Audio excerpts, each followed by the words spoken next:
I'm going to tell you guys a story today about realizing who your true friends are and making sure that you are hanging around the right crowd. So I have a sister, and a long time ago, when she was in middle school, she had a friend group of 3 girls. And what I've been told is that it was the kind of friend group where, you kind of hang out with them because it's convenient, or it's kind of all you've ever known. It's the best you can do. So, why not? Let's be friends, right? But apparently these were not very nice girls. And there was a day, eventually, where the 3 of them got together without her knowing, and they went on some trip somewhere. And I know that my sister had called one of them and said, "Hey, what are you guys up to this weekend?" And one of the girls was like, "Oh, nothing," blatantly lying that she was not invited. And then later, when they all came back from the trip, they were all posting on social media like, "Oh, look how much fun we had. Look how great of friends we are," right? That kind of garbage. And obviously I think that would piss off anyone, that your quote unquote friends took a trip without you and then proceeded to indirectly rub it in your face. Essentially, they knew that she was going to see that, right? That's terrible.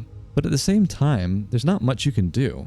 At any age, it's hard to realize that the people that you have surrounded yourself with are not kind, or they're not empathetic, they're selfish, they're a bad influence on you.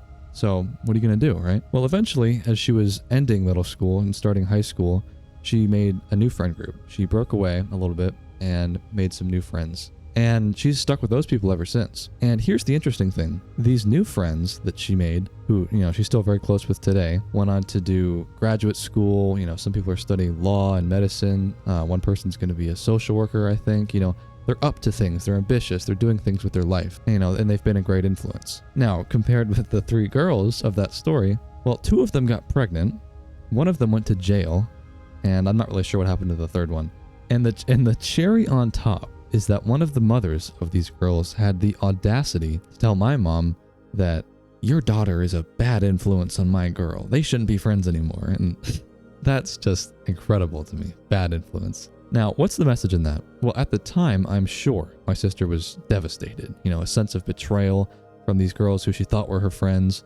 But think about it like this, and I didn't come up with this quote, but it's much better to be alone than with people who make you feel lonely. There's so many people out there who are in bad relationships, they've got nasty friends, and I know it's easier said than done, but it's probably ultimately better if you break away. Because to a certain extent, you are a reflection of your relationships.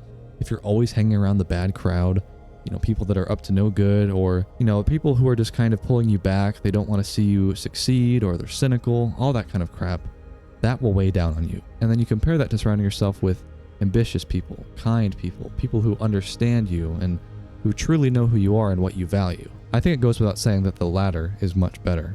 I mean, I didn't have it as bad as my sister, but I had a friend group in elementary school, and I hung out with the guys, and, they were great for the time, but, we grew apart over time. Some people ended up valuing different things, and I knew that I needed a new circle. And today, I've got several very good friends who I trust with anything, and we're all, very different people with our own dreams and goals, but we understand each other and don't try to bring each other down. So just give that idea some thought. You are a reflection of your friends, so make sure you've got the right ones. All right, guys, I'll catch you later.